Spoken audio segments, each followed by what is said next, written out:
if you're not top 10 overall, you should not be releasing more than 15, 16 songs. Like y'all can do it. Y'all can come for me if you want, but Travis Scott ain't one of them artists I can listen to for 20 straight songs. Like, not at all.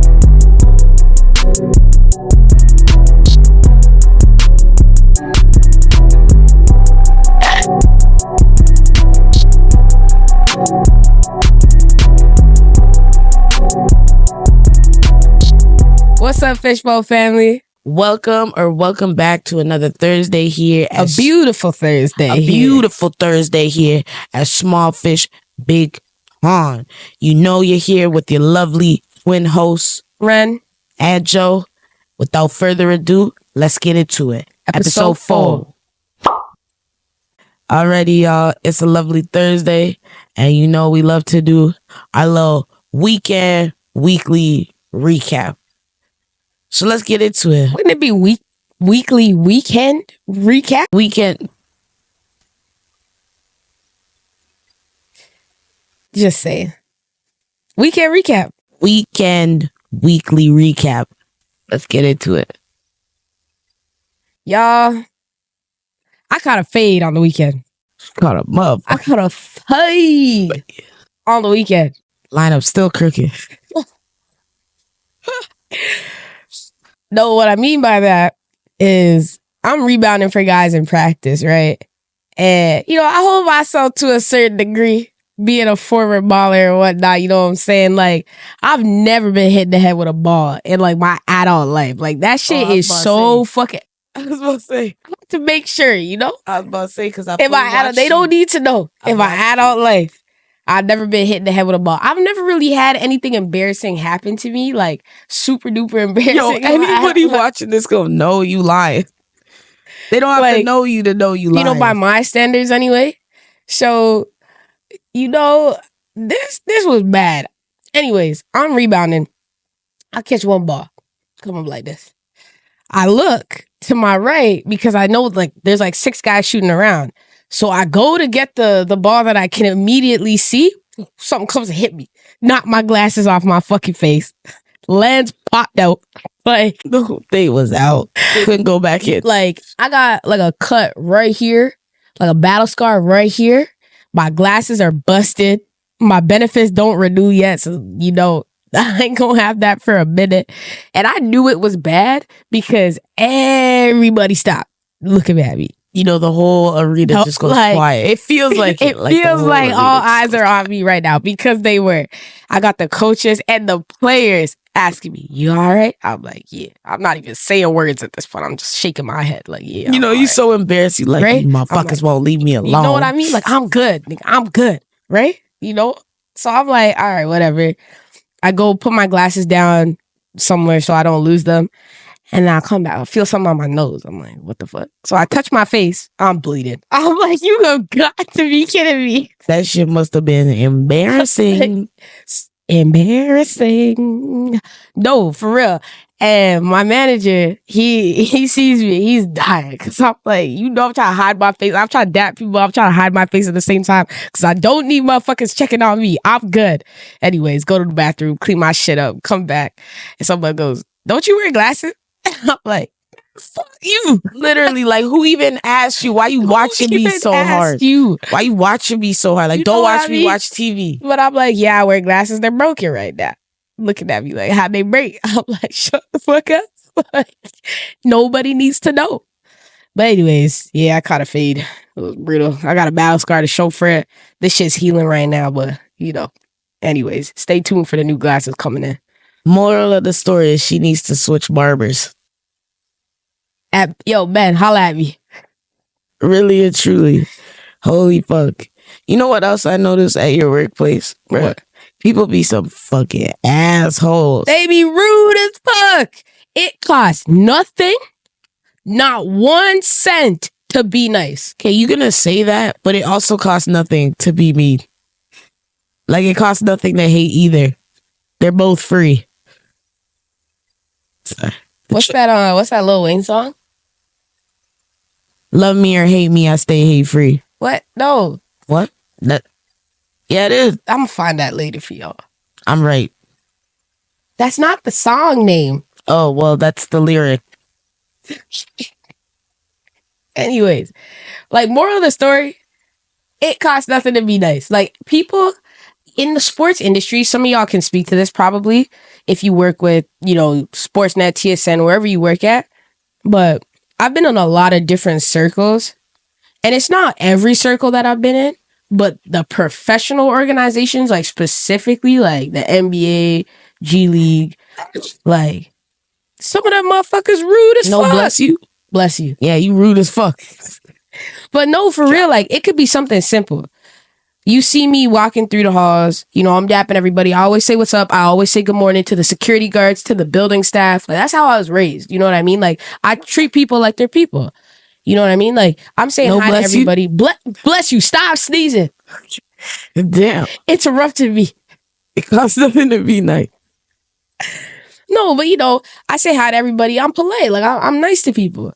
And there's certain people that I work with where, depending on who I'm with, they ain't really gonna talk to me or nothing. Like, they won't even acknowledge my presence unless they need something from me. That shit's so whack to me. And it's like, just so whack to me. You know what I mean? Like, because it's like, okay, I get it. If I'm not your cup of tea and that's established, just don't, like, keep that same energy. Like, stand on business. If you don't want to talk to me, do not talk to me, no matter who I'm with, no matter what their status is or mine. Don't talk to me if you don't want to talk to me. It's not like, oh, when I'm on my ones, I'm nobody, but when I'm with people, I'm somebody. Like, you're weird for that. Super. Like, you're weird for that because you're probably not even at the level where you should even feel like you could be like that. You know what I mean? Like, remember who you are, what you're capable of, and your ceiling. Remember who you are. You know what I mean? Like, at the end of the day, it goes to that saying, like, you never know who could be your boss one day.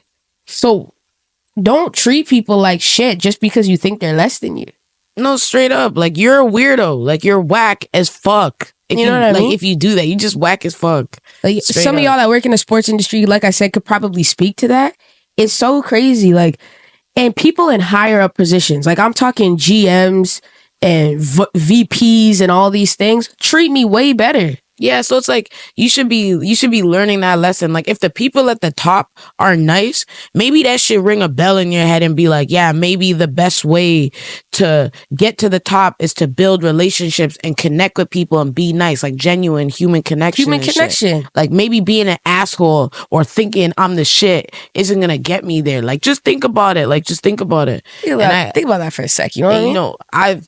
Like, it bugs me to my core because, yeah, like, I experienced the same shit. Like, when you go to a game and people looking at you a type of way, and then they find out who you are or why you're there, or who you know that exactly, they also know, and then they want to be nice and be like, oh, like, I didn't even know you was. Shut the fuck up. Like, shut the fuck up. And I'm nice, so I'm gonna be like, she's nice, and I'm nice, so I'm gonna be like, oh yeah, haha, like, I knew who you were though.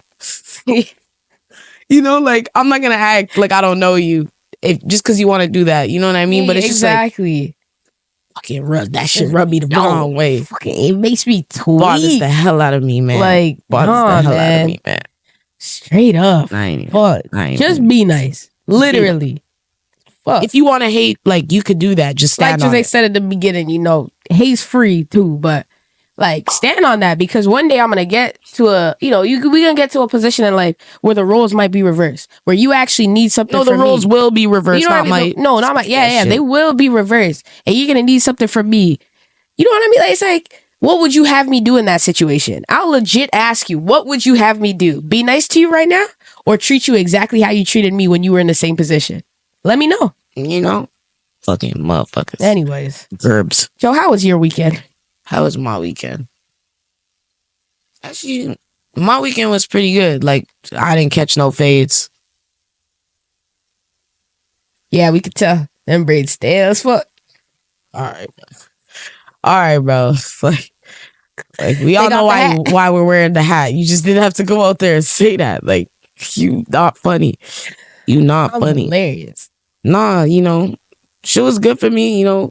Work was chill. Shout out to my peeps. Y'all keep me young. Saturday was chill for me. You know, it was a lovely, lovely work day. You know, the vibes were really weird. Like they weren't off. Weird how? They were just weird. Like it just felt so chaotic, but for all the wrong reasons. Like not just because like, oh, there was a lot of people in the store. There wasn't even that many people in the store, but it was everything just like I felt like there was chaos. Felt in your body was you know, it felt a little uncomfy. But I think also too, like when shit's getting fixed, so then things are like the space gets more it gets so cramped. congested. There's people that you don't fucking know, just standing there and then your space, you just like who are you? And then they're like, who are you? And it's like, you know, you try to act like they're not there, you but first type shit. Yeah, like you try to act like they're not there, but they're there and they're doing things that just are throwing you off, even though it's like their job, whatever. But yeah, no, it was just a weird day, and motherfuckers is just funny as fuck. But other than that, you know, my weekend is good. I got to eat some good up food, and you know, yeah, it's good. You know, I went to the keg, got myself a little steak, you know, little steak, not so light, you know. I'm not a well done person because you know I don't want to spend 2 hours chewing my food, shaking up the table and shit. Literally, I spent an hour.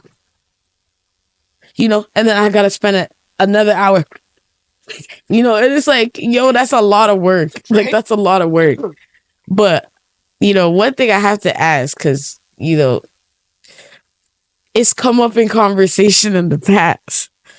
But, you know, how much is too much when we're talking about complimentary? Like, you know, complimentary anything. It could be complimentary, like usually it's bread. Like I don't know what else you give complimentary. Yeah, like complimentary, but like you know, water. It's complimentary because it's free. Yeah, and it's at your disposal to request as many times as you want. Or the cheddar biscuits from Ren and like you know the rolls from the keg. So you know we had this question because you know like how much is too much? Because I think like if it's complimentary. 2 rounds is minimum. I feel like 2 rounds is within your scope of complimentary, especially if you're in a group. If you're in a large group. Because the food is going to take long. Like 1 round of bread is not gonna hold nobody down. Group. You know what I mean? 2 rounds is like usually I think it's efficient, and you know like how much they serve, that doesn't really matter to me. It's just like how many times they serve it, right? If it's a smaller portion, you know, it's only 4 pieces of bread or like 6 cheddar biscuits. So like, you know, 1 round between 3 people, 6 cheddar biscuits, that's probably like pretty good. Like that's 2 per person. Yeah, you know? Exactly. So it's not you bad. More than that, you're probably going to get full before your mains or your apps come out. You know, so if they bring another one, it's like, okay, y'all really generous, you know? If they bring one, like I'd be cool. But if it's like a large group of us and you bring like 6 cheddar biscuits and there's like 5 of us and you don't bring another round, like y'all being a little stingy on the complimentary. Like it's supposed to be complimentary, like, you know? But then for me, it's like if I then start to order more cheddar biscuits, like am I like abusing that like the complimentary piece? Yeah, like probably. I feel like we said, 2 rounds is still within your range of complimentary. If you're going like 3 or 4, like they can't really charge you for it because it probably doesn't show up as a itemized like thing on their menu, something they can actually charge you for. But like you're abusing it at that point. But it's complimentary. But complimentary to a point. You know what I mean? Yes. Like I agree, but I also disagree because if it's free, you're just saying you hungry as fuck. No, I'm not saying that. It's just like they're not gonna complain if I keep asking for water.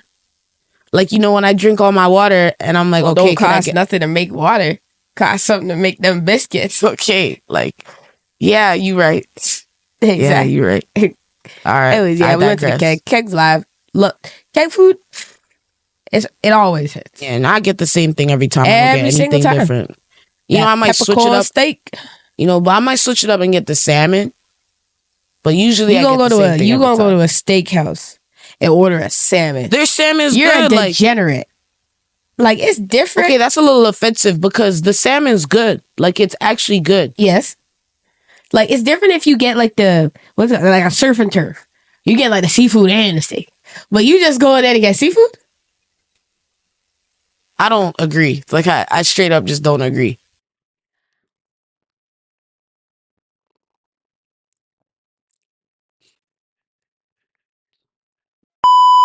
March Madness. We hope y'all have been keeping up. I know we said for the last like 3 episodes, so realistically the last 3 weeks. By this point, you is not watching March Madness. You need to get iPad, a TV subscription, YouTube. If you still have cable, it's free. Exactly. If you have YouTube, watch the highlights. Don't be a bum. Watch women's sports. Okay, support women's sports. We've been over this. There have been so many upsets, especially on the men's side. Like, my bracket busted with the first game. Well, yeah, of course, nobody's going to think number 10 Oakland is going to beat number 3 Kentucky. 3 Kentucky. I had Kentucky going to the Elite 8, at least. That's minimum. Unfortunate. I didn't even do a men's bracket, so I didn't have anybody going anywhere. UNC, we still thriving and surviving. We beat Michigan State the other day. But yeah, no, there's just been some big upsets. Like on the men's side, which it's not a secret. We don't keep up as much. But on the men's side, number 13 Yale be upset number 4 Auburn. Yep. That is just crazy to me that a 13 seed with probably not even a fifth of the budget that a number 4 seed would have. 3.3 million to 13 million in terms of investment money right? invested into the program. I mean, it just goes to show that, star talent and star power, it isn't everything. It's not going to win you everything. And hustle and hurt. That's all it comes down to in these tournaments, for real. Literally, it's a little bit of luck, too, because it's just one game. It's not a whole season. But, if you have to be great for just one game, if you're better at that than other teams, you're going to go far. Simple as that. You know what I mean? UConn's out here Straight crushing. Up. Houston won in a thriller. They narrowly won, but they won. I believe. Well, there was a lot of thrillers. I was going to say, we at this point, we're gearing up, for a Sweet 16, Elite 8, Final 4. It's approaching because the championship is on the 5th of April. So, Final 4 was on the 5th of April. Either way, the 5th of April is gearing. It's you're at the end of March Madness at that point. But not it has not disappointed at all. The only disappointing thing is how soon my bracket broke. Parlay cooked. Parlay, my first and last parlay of the tournament got cooked on the second day. I got one thing right.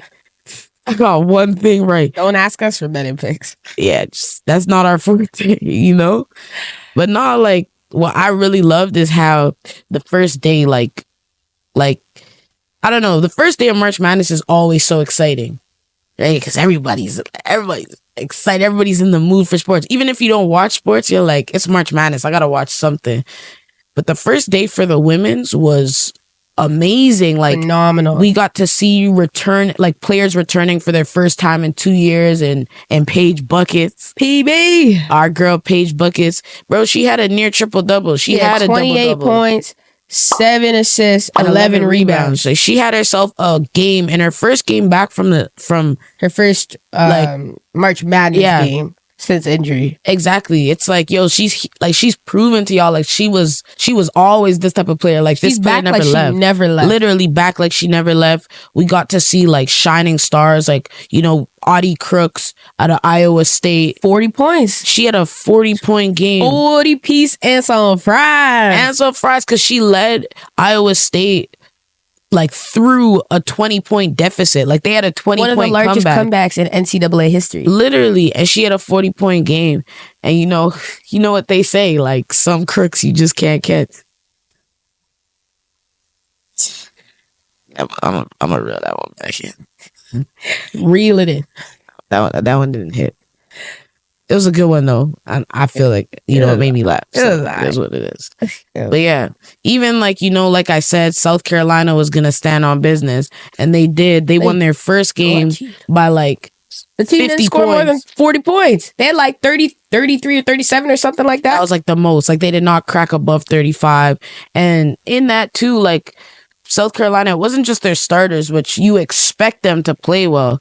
Bro, their bench popped off too. At halftime, they had 23 bench points already. But it's not even just, and it's like you wonder, like, okay, how does their bench go out there and produce? Well, when you have girls like Chloe Kitts coming off the bench, Malaysia for Wiley. Like Chloe Kitts went 9 for 9. She had a perfect game. You know how hard it is to have a perfect game when girls are hacking you, trying to throw you down.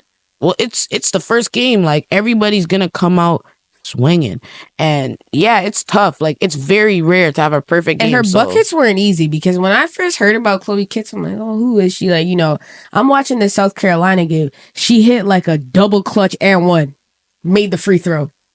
I was like, yeah, she's her. Even though that wouldn't have counted towards her field goal if she missed because she got fouled, it's like, bro, like, you're cooking. That's a tough buck. Yeah, like, you're cooking. So it's just crazy. She also had 13 rebounds in the first game, too. So it's not just her scoring ability. It's her rebounding. It's her defending. She had 4 offensive rebounds. She had, like, 2 blocks. Like, she had herself a game. And I just think, like, yeah, like, just what we got to see was great. Obviously, Caitlin Clark to the world. She's BC to the world. She's going to have a great game no matter what, but it's just getting to see other players step up, getting to see rookies shine. Like Jada Williams had a great first game. Arizona by now is already out, but yeah, but she had a great game. Like 17 points for a rookie in your first NCAA March Madness is insane. Same with Malaysia Fulwiley in her first game. She also had a 17 piece, who else are we talking about? Hannah Hidalgo also had herself quite a game for Notre Dame in the first round. So it's nice to see that translate well for them, but it also makes things more entertaining because you get to see them shine on like the greatest stage for college basketball. It's only 2.5 weeks and they're making a name for themselves on day one. Well, look at Audi Crook. Yeah. Overnight. Not even really an overnight sensation, but now she's on our radar, right? Like now she's on the radar, like a 40-point game. Yeah. In March Madness. You know who else had a big game? Kiki Iriafen. I'm saying that right. Kiki Iriafen. Apologies if we're not fucking it up. But she had a 40 piece. 41. 2 40-point games. Back to back. She said, oh, you have 40? And they played Iowa State. So she probably said, bet. You had a 40-point. I'm about to have me a 40-point game when I see y'all. That's exactly what happened. Like day 3 was crazy. Like we had an overtime game and a game that like 2 games that came down to the wire as well. So that's 3 games, 3 like really close games. And that's not to say like we're not even speaking on the other side of the ball too with men's the men's trade. The men's had like 4 OT games on their day 3. Like these games are like these teams are dogging it out. They're balling. Like, obviously Stanford sent Iowa State packing in overtime. Great game. Audi Crooks, she ended up fouling out, and so did Cameron Brink. And that's why, other girls gotta step up. Like Kiki stepped up with 41 points. That's huge. And she carried them through that game, and they're moving on to the Sweet 16. So good for them. And then we had on the other side of things, you had Baylor and Virginia Tech. Now, I called it in my bracket. Yeah, we called it. We said Baylor was probably going to pull the upset. But if you watch that game, you did not think Baylor was going to pull it out. It was a late game 3 that put them above Virginia Tech in the final seconds of the game to send them to the Sweet 16. So, like, you never really know what's going to happen. And although I'm happy that pick went well, it's like, bro, like, you really never know how the game's gonna go until you see that final game score. And it was good. I was saying to one of my friends, when a game is that close, at the end, it could be anybody's. It is so hard to game plan for that because it's a little bit of luck and momentum being on your side. Because you might hit the go-ahead 3 with 58 seconds left in the game. That's still a lot of time. But if the team does not immediately answer, they're out of it. Now you're in cat and mouse.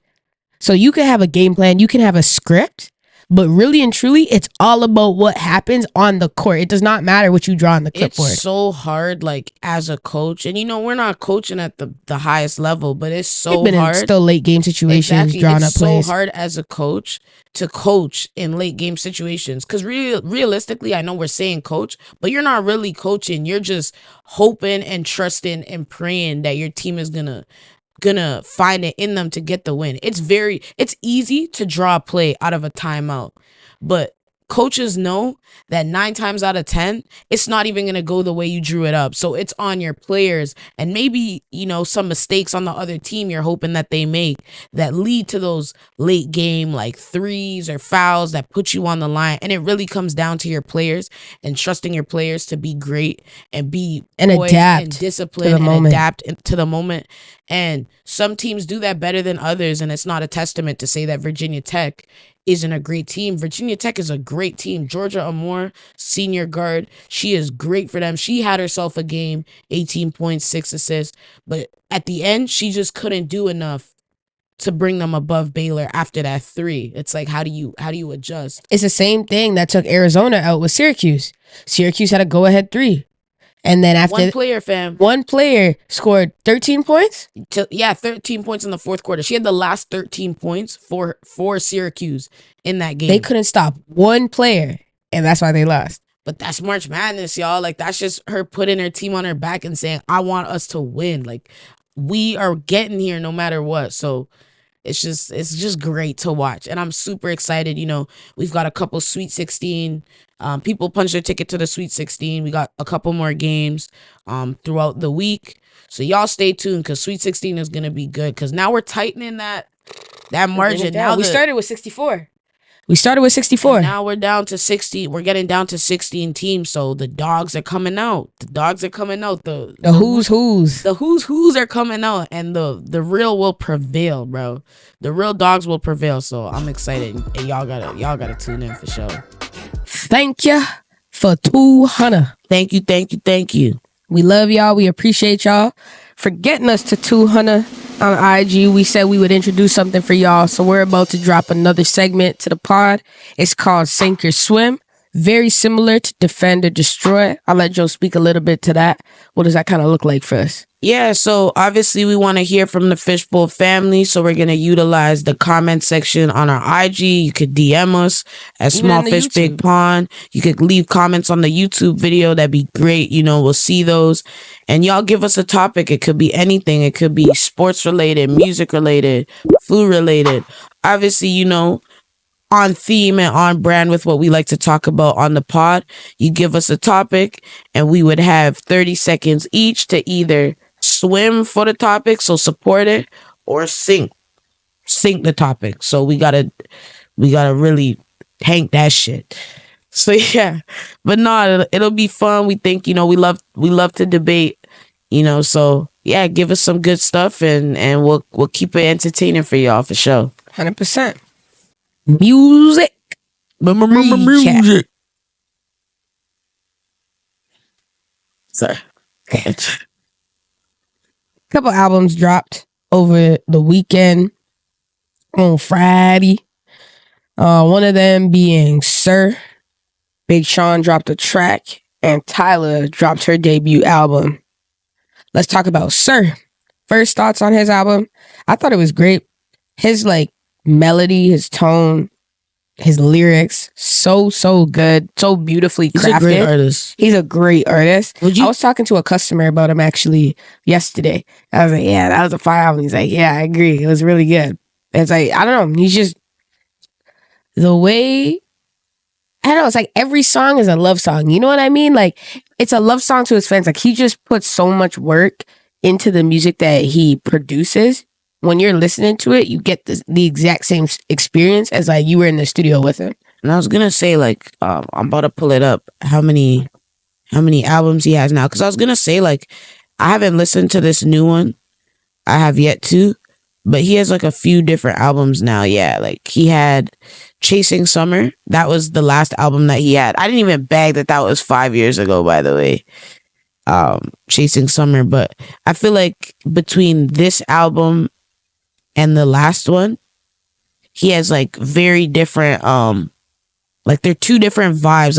He's I don't know if I would consider him straight R&B. He's kind of he experiments with different flows, but his voice is amazing, just amazing. No, it was a great album. My favorite song on that album, I would have to say, is Karma.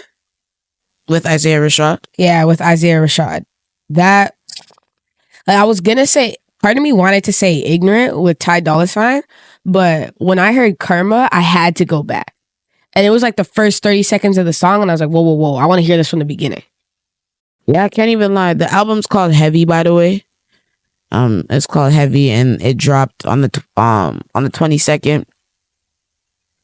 It's a very short album, 16 songs, 50 minutes. Yeah, like it's perfect. Like not short. Like I feel like now we have to say short because artists love to drop like 25 plus songs on an album. I still disagree. And I just think that. like if 15 you're not to 17 songs is perfect. If you're not top 10 overall, you should not be releasing more than 15, 16 songs on an album. And that's just my personal opinion. Like I don't think that unless you have the platform where people are going to be able to appreciate 25 songs from you, like y'all can don't do it. Y'all can come for me if you want, but Travis Scott ain't one of them artists I can listen to for 20 straight songs. Like, not at all. So it is very important that in that time that you have in those 15, 16 songs, you're really captivating your audience and your listeners. Because he's got heavy hitters on here. I'm looking. I see Isaiah Rashad, Anderson .Paak, AB Soul too, or Ab Soul. Like I don't know. I say Dollar AB Sign. Soul, but don't sleep on him. But yeah, no, it was a great album. I loved it. I would honestly give it. It went. Let's see how many it went here. 1, 2, 3, 4, 5, 6, 7, 8, 9, 10, 11, 12. It went 12 for 16, that's good. That's 80%. That's A. We gonna grade that at A. Ready. Renee's giving it an A. I haven't listened to it yet, so I'm definitely excited to listen to it. But I liked his last album, so I have pretty decent expectations for this one too. 100%. Tyla's album, debut album, first thoughts. What you think, Joe? For a freshman album, it's pretty good. Like obviously, we all love Water. Like it's one of her. Like it's literally, it's a great song. It's the track. It's a great song, and she had a couple of remixes in there. But I thought it was a good album. You could tell it's a freshman album though, because a lot of the beats are the same. Like she's more of like an amapiano type of artist, like not really Afro beats. A lot of people would disagree, specifically at the Grammys when she won the category. Yeah, I think she's more of like an amapiano like artist. At least this album kind of showed me that. Like if I didn't think so before, I kind of think that now. And it was pretty good. Like my favorite track on there was Safer. Pretty sure she already had Safer out prior. But or maybe not. But no, I like Safer. That was good. Which one did you like? You liked Jump.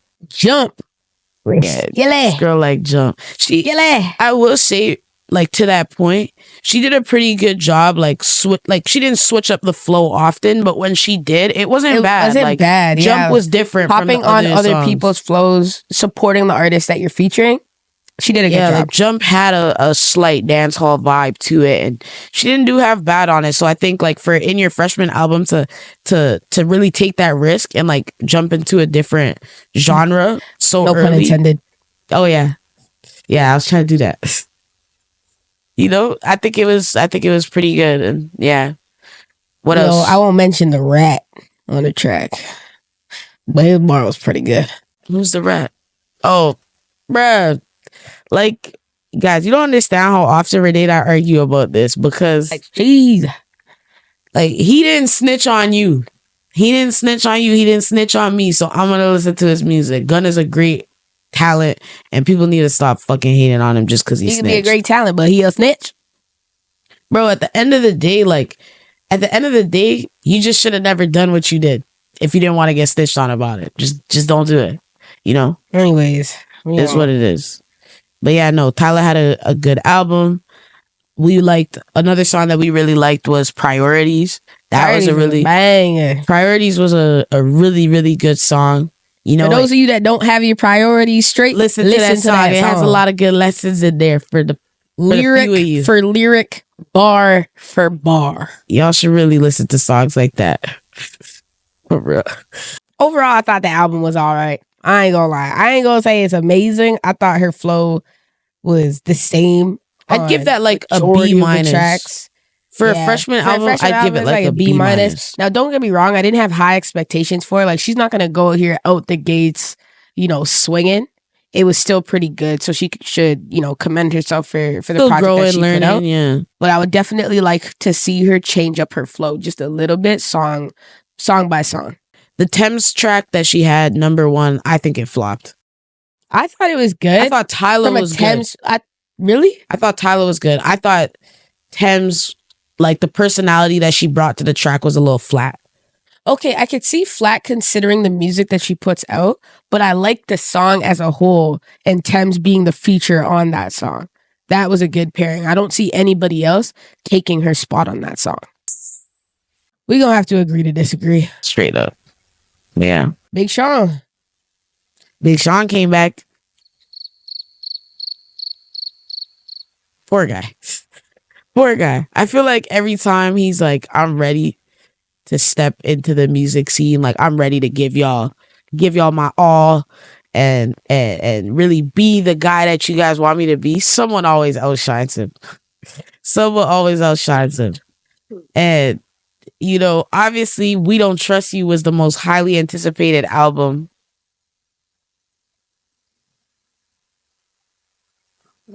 Obviously, We Don't Trust You was the most highly, in my opinion, it was the most highly anticipated album drop for that day. And, I feel bad because like Big Sean probably out here thinking like, I've been on a hiatus for like 2 years. I haven't really put out music like that. I'm about to give y'all some. And it just got completely outshined by We Don't Trust You. Precision was a good track. I did happen to listen to it after I gave We Don't Trust You enough listens. I was like, okay, let me go listen to Big Sean now. Cause like, I guess, and it wasn't bad. Like I thought he did a decent job. The song vibe matched the title. Yeah. Everything about it was consistent. I thought it was decent, but I really didn't even look that hard into it to be able to rate it. We Don't Trust You. We don't trust y'all. First listen. Thoughts?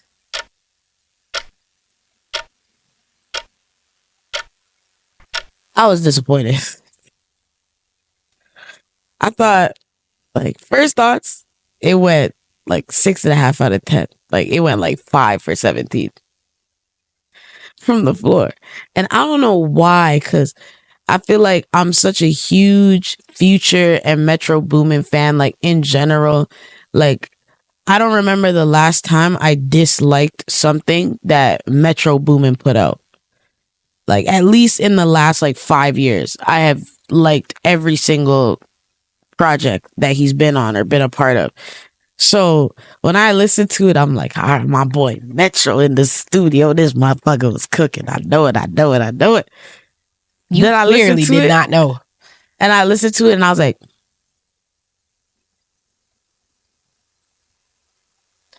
yeah, like, I was disappointed. It grew on me with more listens. And I know we're going to get into like our favorite tracks and all of that. But off rip, it went 5 for 17. Sure, you better than me. I thought that thing went 2 for 17. I had 2 tracks on 3. It went 3 for 17. First listen. I had the intro. I had Young Metro. And I had Like That. That was it. Yeah, like, I don't know, like, definitely the diss tracks, and we'll get into it. The diss tracks carried on the album. 100% carried. But I think just like the other music, and it's not even like the other music, because as much as we talk about this being like an album where they were going to diss Drake, it wasn't like a diss track album. No.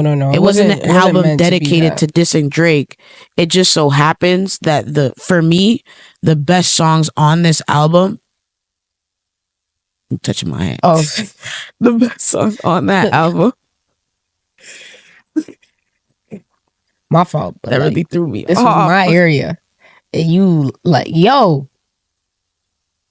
Busted up the TV sitting right behind us right now. If you was wearing glasses right now, you about to catch another fade. Fuck you. Okay? Laugh at people with glasses. Do that. Not everybody, just you. Anyways. Speaking for the community. Okay. as I was saying before you rudely interrupted me,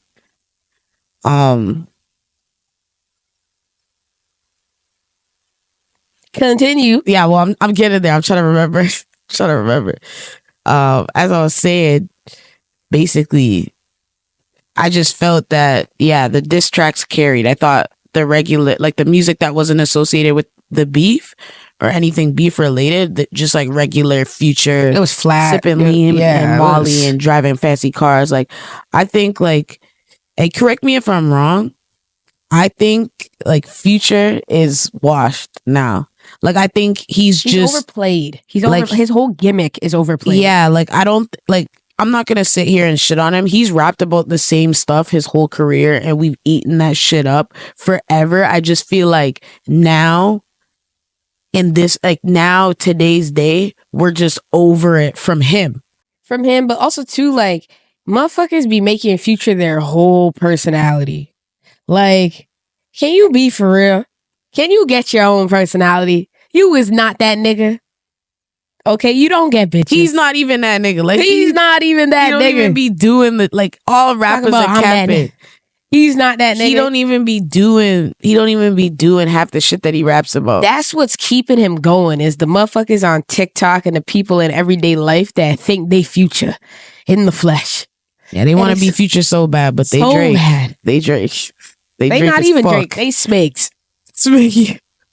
They Smigs as fuck. They Smigs for real. Nah, man. But yeah, like I think we're just done hearing Future rap about his life.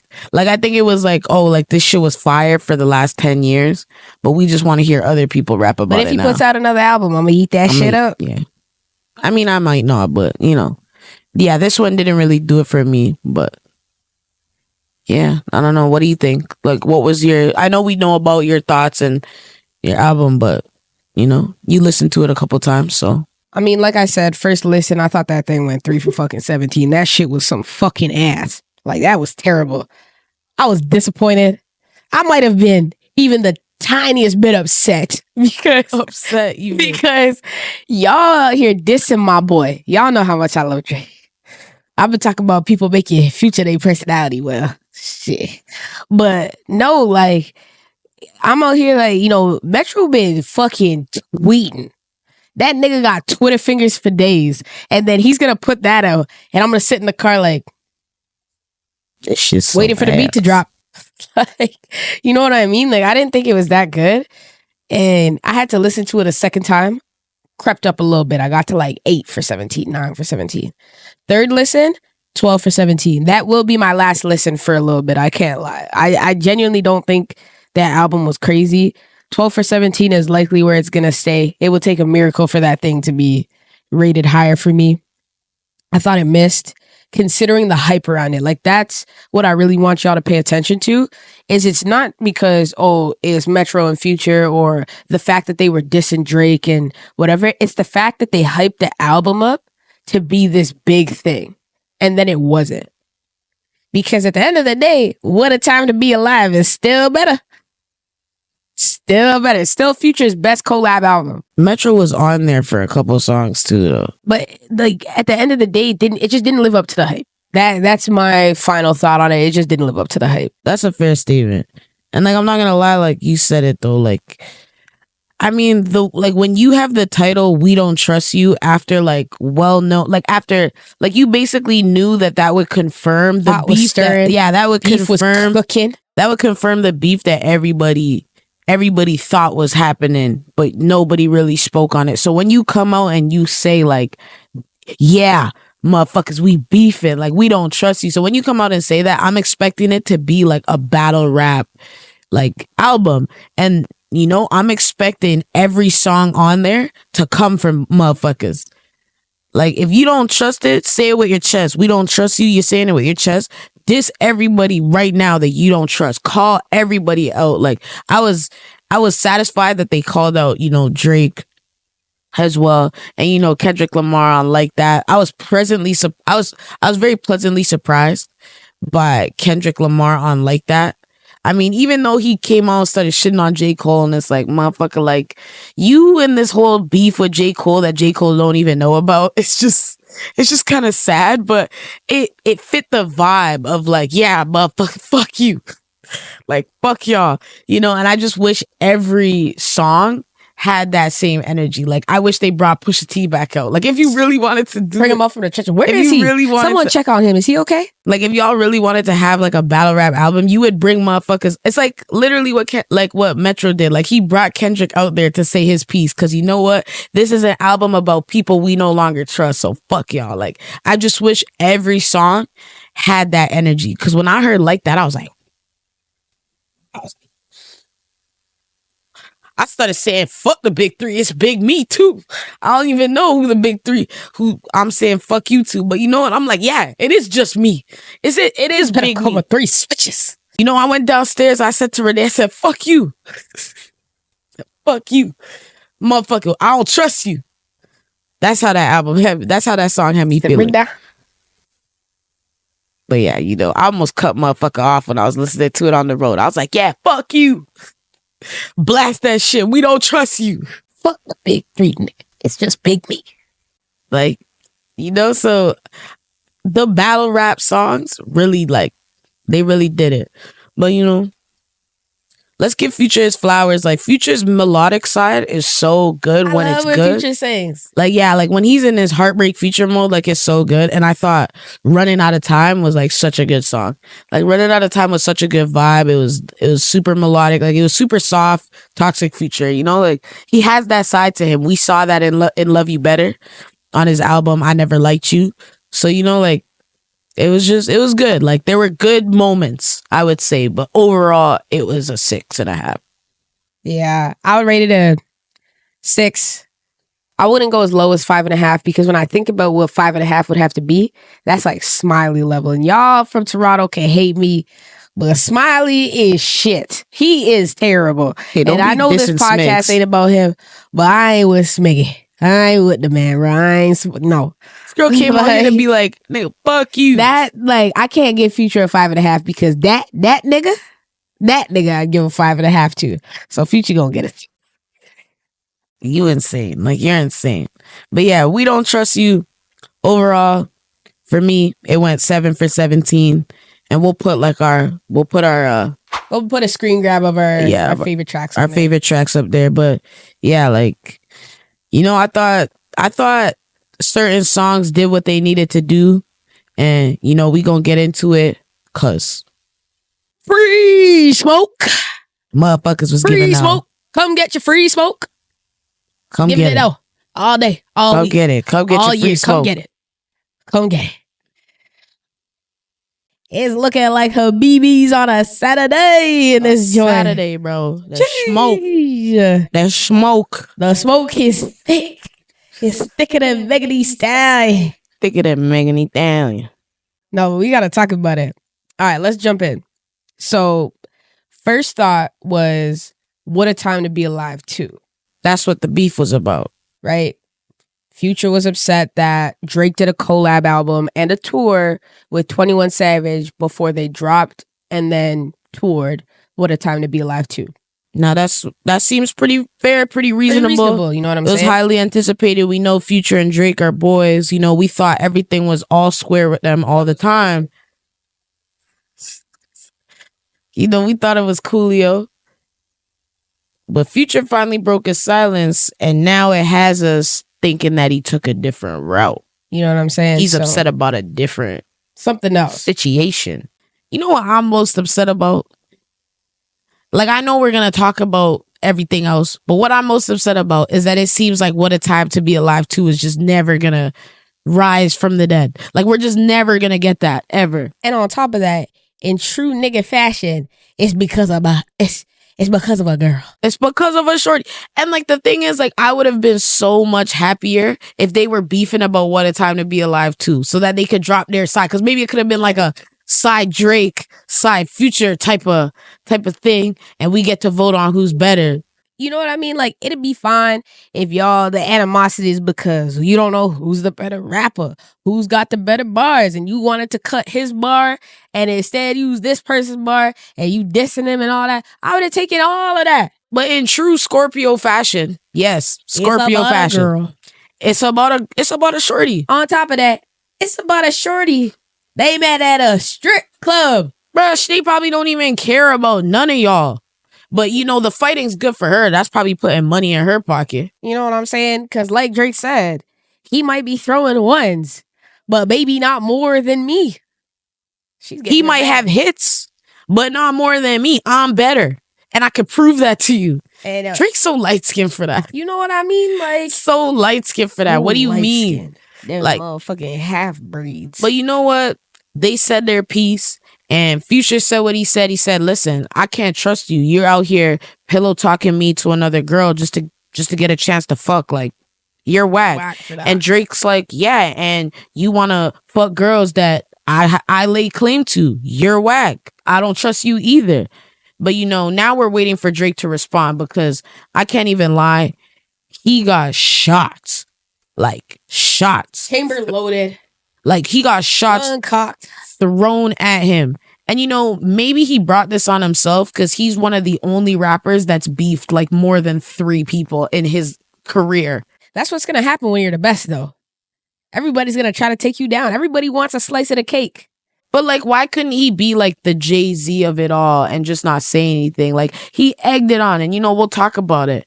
But, you know, he got He got shots thrown at him. Like, Future came at him about some girl. Kendrick said, fuck you, you suck. Same shit I was saying about you in 2013, and I'm saying it in 2024. You suck, you stink.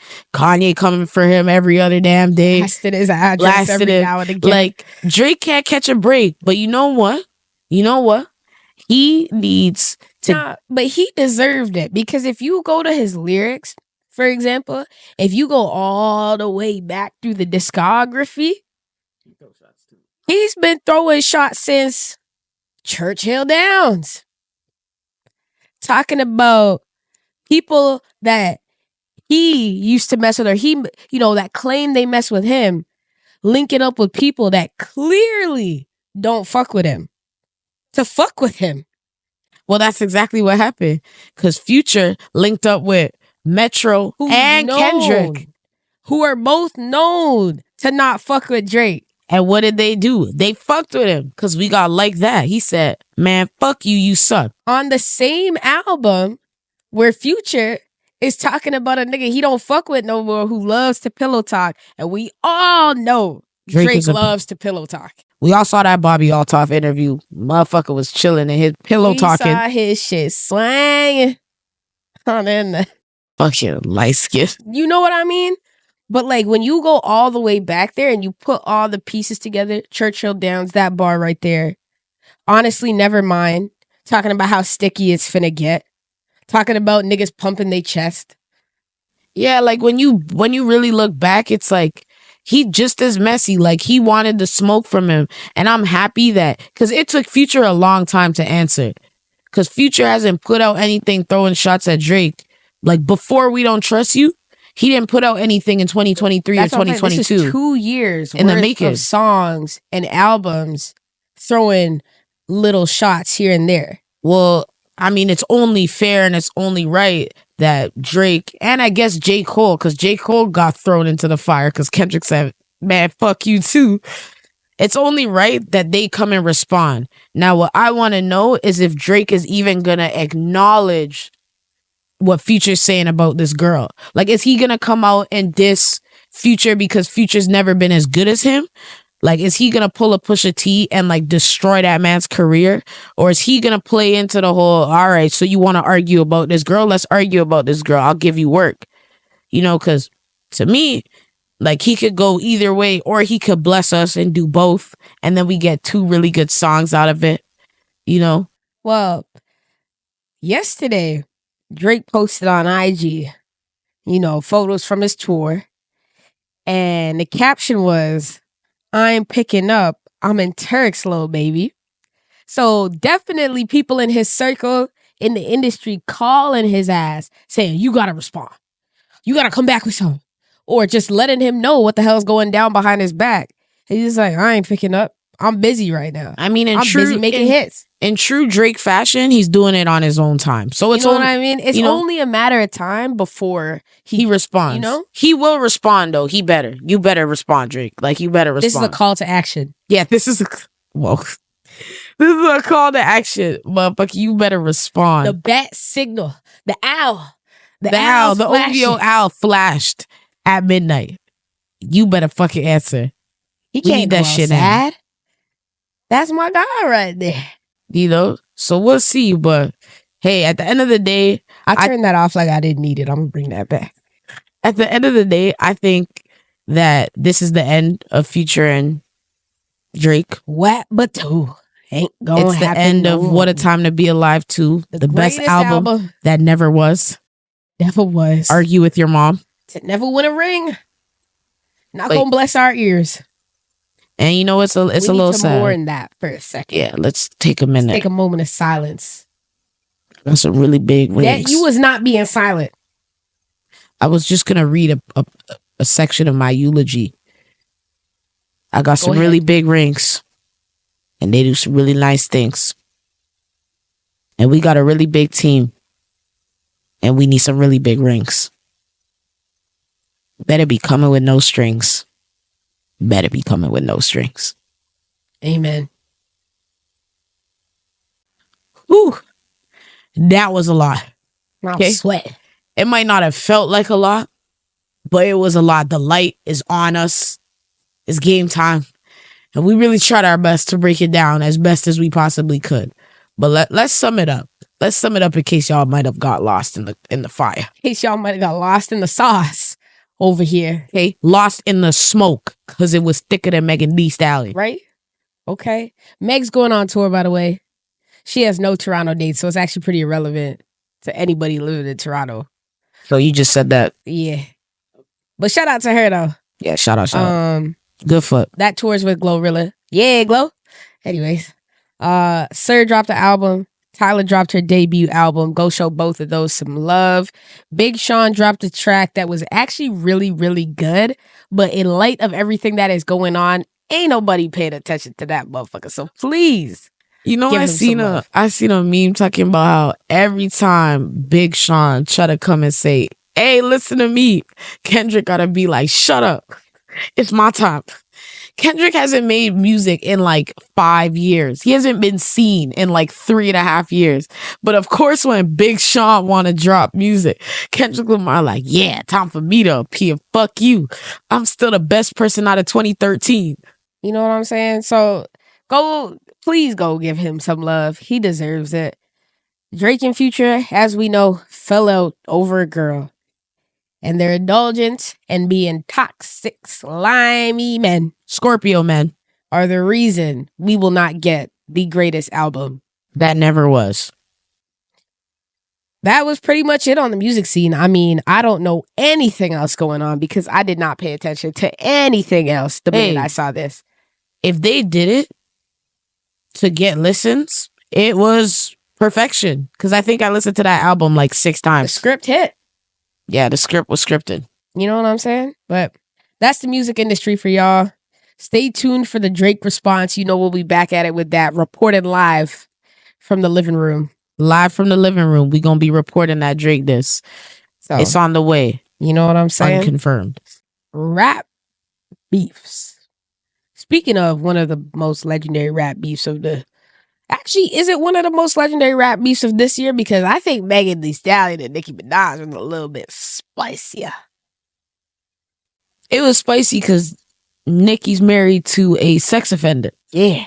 And she was defending him live on the internet. She also rapped about a girl's dead mom. Like, there was a lot going on there that had nothing to do with Megan Thee Stallion. Well, it did. It had nothing to do with music. But like, yeah, like she was they were bad anyways. But rap beefs, there's been a lot of them. We made a list. My laptop about to die. We made a list. Drake is on this list many times. So is Nicki. Yeah, Nicki. Young Money Records problematic as fuck. Problematic as hell. Lil Wayne gotta get them little niggas shit causing all these problems. You need to grab them by the ear and be like, fucking fighting But- everybody. Just make music. Let us know in the comments on IG, out of all the rap beefs we about to mention, which do you think are the top 3? Go. All right. We got Biggie and Tupac. I mean, full stop. I think Biggie and Tupac is probably one of the greatest beefs I was never alive to see. Valid. Because I just, like, whenever I listen to Hit 'Em Up, it is just like, whoa. Like, damn, you didn't have to do a motherfucker like that.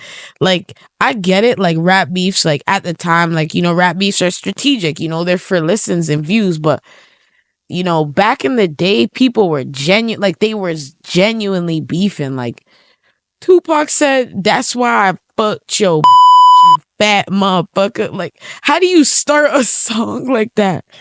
Like, how do you start a song like that? Like, he said, if y'all didn't think it was about Biggie, I'm telling you right now it's about Biggie, that fat motherfucker. Like, whoa. Okay. In today's day and age, like, rap diss tracks, outside of Pusha T, like Story of Adidon, like, outside of that, rappers are so, like, soft and slick with the way they want to do things. Like, they never, like, even on We Don't Trust You, like, they don't want to call nobody out. They always want to create that, like, that mystery. Whereas Tupac was like, fuck the mystery. Fuck you, Biggie.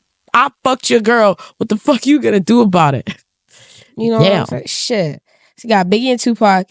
You got Drake and The Weeknd for that little bit. Before we got one of the greatest collabs to grace our ears. Wasn't even before, it happened after too. Happened after? They've been beefing. They always on and off. Always on it. But you know, crew love. But we didn't get no music. Like, we didn't get no music out of the beef, so it was kind of useless.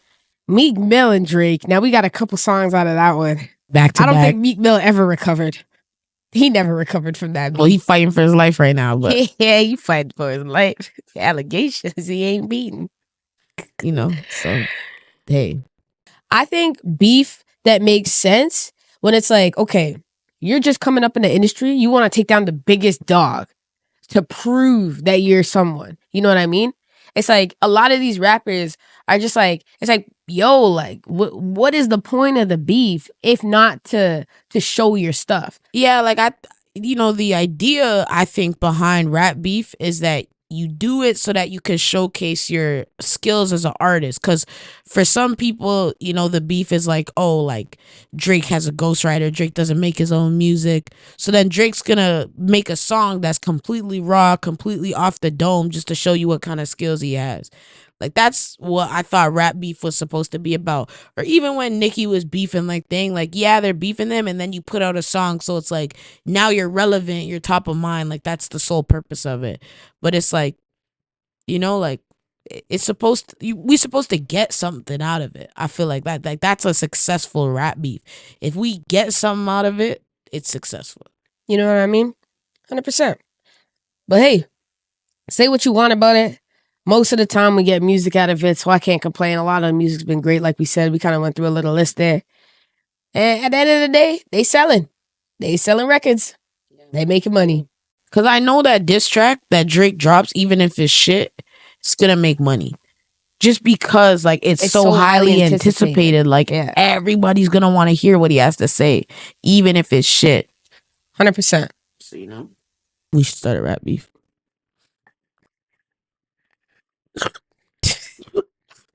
There's your answer. That was kind of snake. Oh, the microphone to do that. Yeah. 500. 500. 500. That's going to be the next goal we set, okay, on YouTube, is to get to 500 subscribers. We love you guys. We want to grow with y'all. Make the Fishbowl family the biggest family in the YouTube community. No, for real. Like, we trying to blow this up. We trying to blow this up. We trying to take this worldwide. You know, it's great to have y'all, like, the 52 of y'all, the 150 of y'all that watch the videos. But we really want to have, like, the money and the resources to keep it up and keep this growing and literally just show y'all more. You know what I mean? Like, take this places. You know what I'm saying? So in order to do that, the first goal that YouTube has given us is to reach 500 subscribers. So we're putting that out to y'all to come help us do that. So please, please, please like, share, comment, subscribe, tell a friend to tell a friend. The Small Fish Big Pond podcast is going to be something we want every household to have, every household to know about, every household to listen to. 100%. So we got for y'all. But without further ado, this wraps up episode 4. Episode 4. 4 out of 25. Let's get it.